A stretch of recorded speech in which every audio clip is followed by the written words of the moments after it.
Today's the 18th of September 2025, and the main aim for the day is to cross into Ghana and head for the capital, Accra. Before we do that, we'll visit the Akodessawa Voodoo Fetish Market here in Lome, since we couldn't make it yesterday. If you're sensitive about seeing dead animals, you might want to skip that bit. Voodoo medicine uses a variety of animal parts, and the fetish market is your handy one-stop shop for all your needs. So it's up out of bed and down to breakfast before we hit the road. Being on holidays, we have the guilty pleasure that someone else gets to make the bed.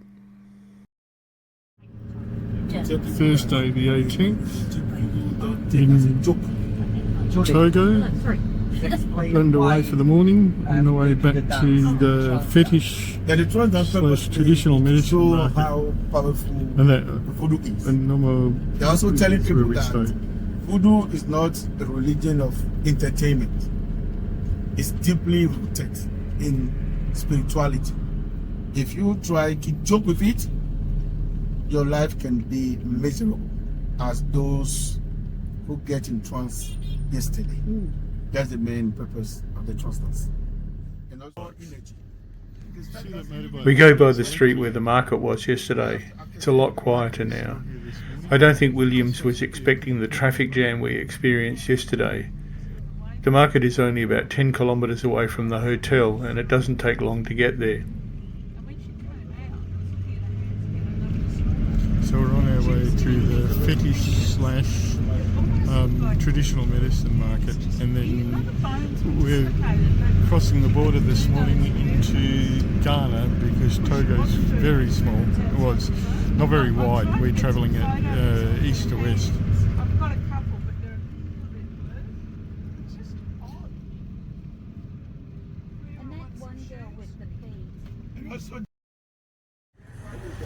So the market is quite small, and all the vendors are evidently from Benin. That's really the centre of the traditional medicine.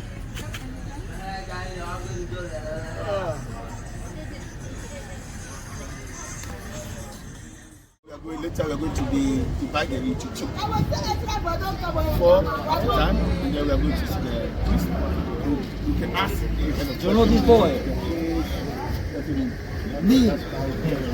How are you? This ingredient for the medicine. So this place is like a traditional pharmacy.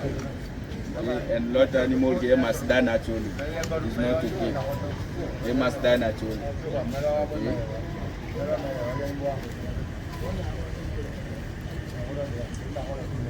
So a lot of food out here is on a border. If the priest tell you to buy any animal here, you buy, go to see him, he will add another leaf, another else, after he pronounce the spiritual talk to activate. And then he will burn it on a fire to have one powder. I've just asked, and it seems that the animals are all found dead. They're not killed for this market. Our grandfather used it to send message for the villagers, okay, because they don't have a radio and television. If the king wants to say something to the people, he choose one person, the person tap the gun like that.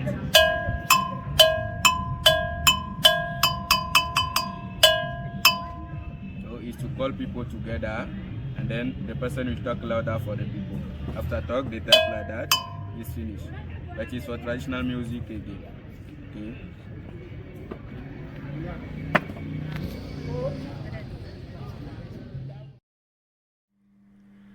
The stalls all have names and contact details, including in some cases WhatsApp.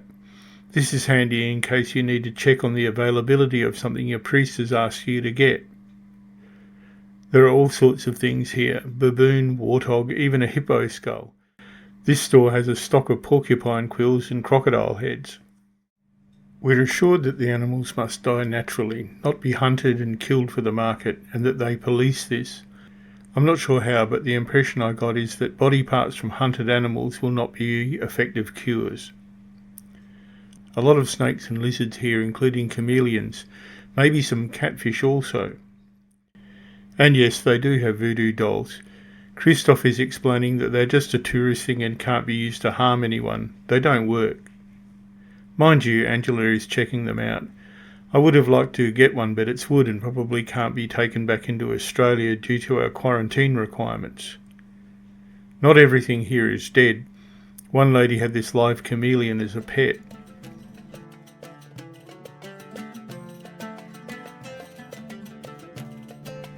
There were plenty of stores selling wood carvings.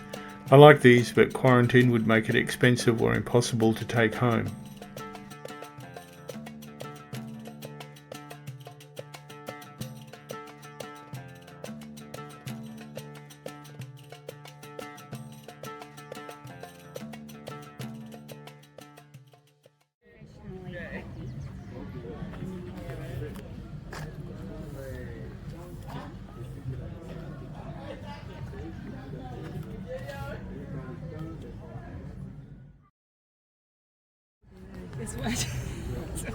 So this chap here is the thunder god. This is one of the representations of the god of iron, which is iron, and this is like a personification of the god of iron, and he's characterised by having only one leg.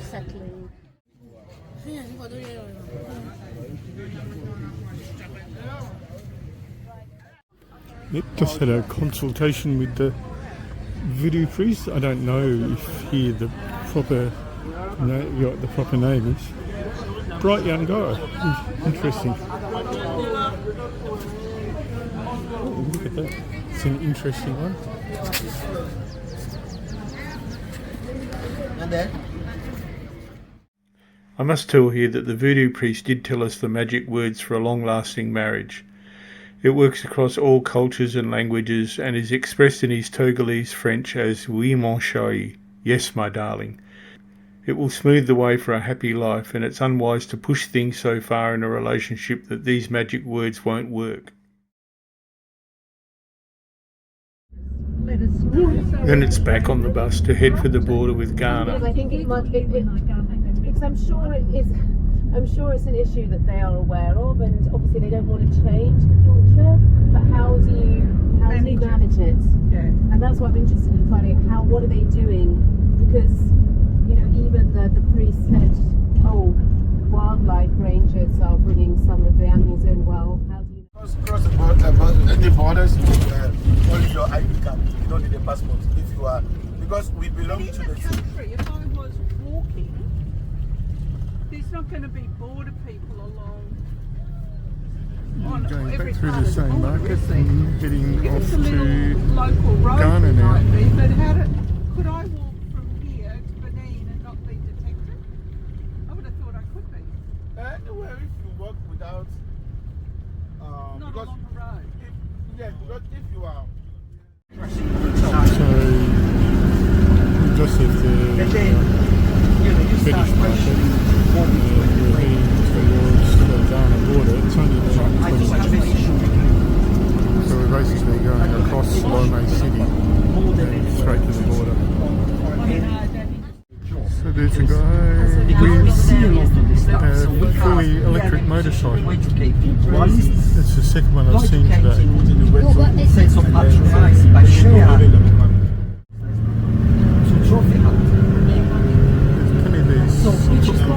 There's more in Togo than there were in Benin. Another big wide beach there with fishing boats pulled up on it and football goals. Then there's a disconnect. Lots and lots and lots of ships out waiting to come into port. Sometimes not just for me, but for people. And I've never forced. We can tell we're getting close to the border by the line of trucks. So now theoretically, when At the border we see the usual collection of guys sitting around solving the problems of the world. The women, however, are earning some cash selling to travellers. Want washing powder or liquid detergent? These ladies can help you out.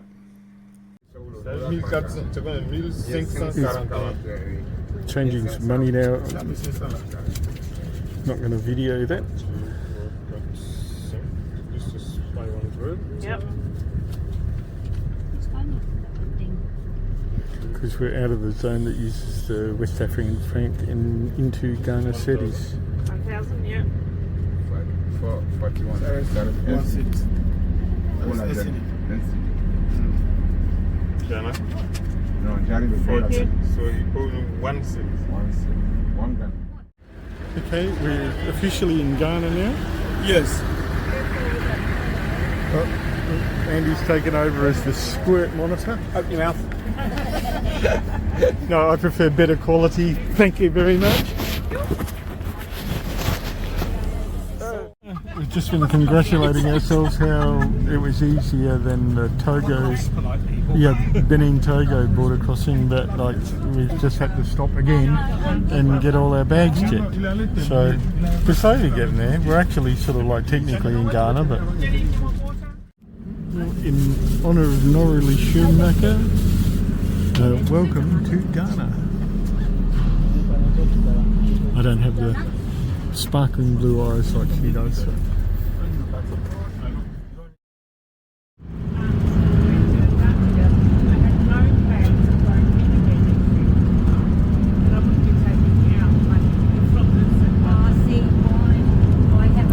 Chili is drying in the sun. I'll try and get some when we're going a bit slow.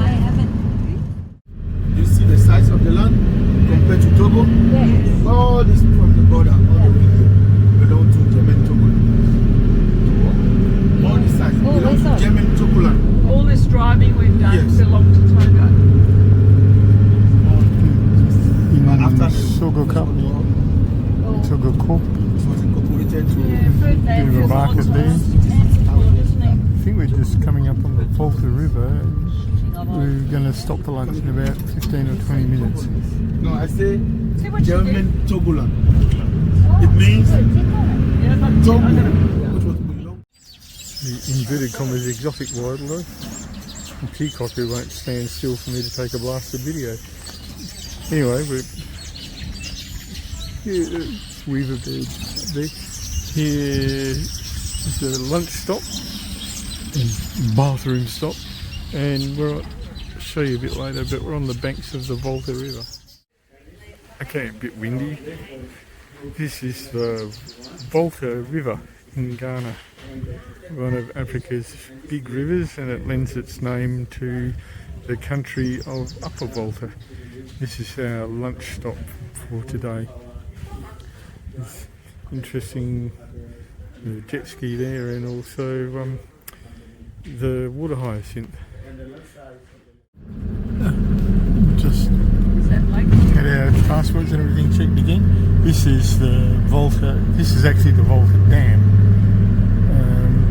It's a big hydroelectric project that exports electricity to Togo and Benin, well, and significant part of Ghana, no doubt. It's quite a low-lying area, so there's not going to be a big fall, but it's the dam occupies 4% of the area of Ghana.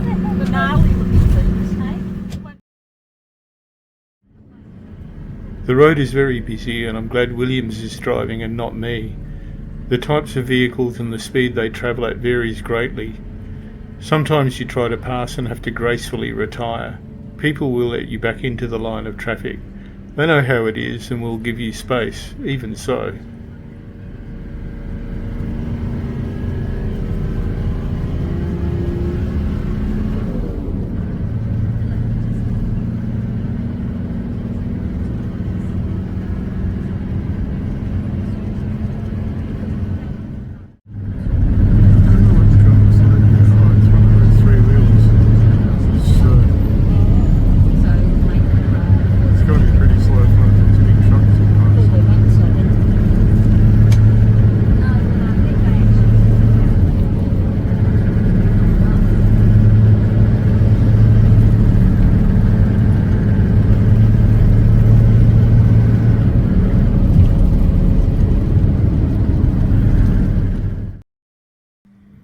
There was a request to stop to photograph the drying chilies. Denied.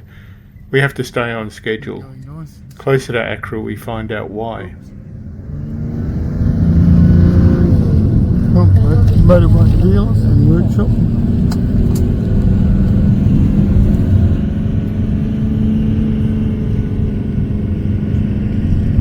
This is sort of like a really main road, so it's very built up along this road. A lot of these towns and little like hives of activity. This whole area is more open and scrubland rather than the thick bush that was along the side of the road in Ghana, in Benin, and the first parts of Ghana we crossed into.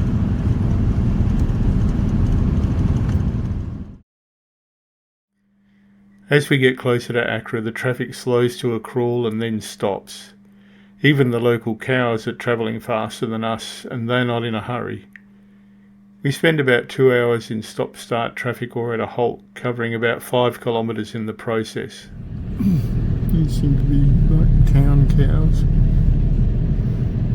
Just wandering along. I haven't seen anybody that looks to be in charge of them or anything.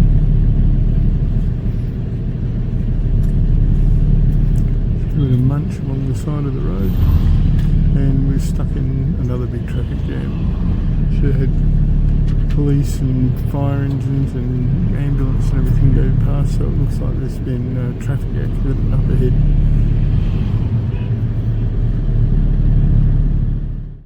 KFC in Ghana. They have KFC here but not McDonald's. And yes, we're still in the traffic jam. High trucks, Ford F-150s, Rams and things. So it looks like maybe after 2 hours we're out of the traffic jam. Touchwood. Looking promising. It's all jammed up on the other side. And we've started moving now. I might have spoken too soon. I'm stuck in traffic again. Anyway, the outskirts of Accra here are just this massive industrial zone. People say, oh, I don't have a manual. They've got a manual. They come active arms. It's vacuum packed. And you have to take it out On the motorway to Accra now. So we've got a bit of a detour before we go to the hotel. Still got something to do. Let's go, I think I did it now.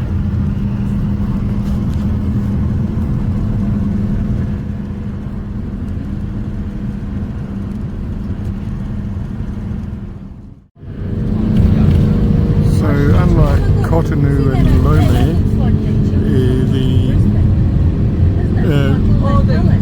Accra has quite a big city vibe to it. Some high-rise and etc. I have to look up what the population of Ghana and Accra is, but way bigger country than Benin or Togo, and I suppose way bigger population.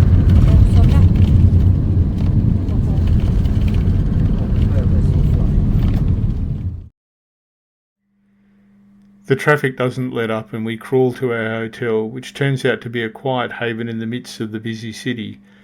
We get cleaned up after our dusty day and head down for dinner by the pool.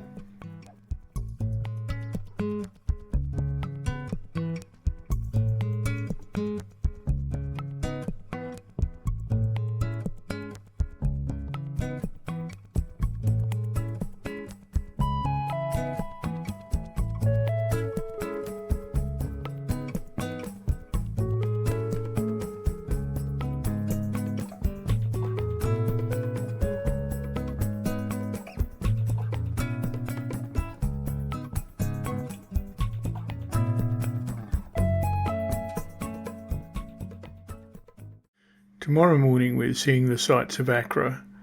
Our first stop for the day will be not telling, but it's one of those intriguing cultural things that it's worth coming to Africa to see. Then we hit the road again to head up north to Kumasi, one of Ghana's other major cities.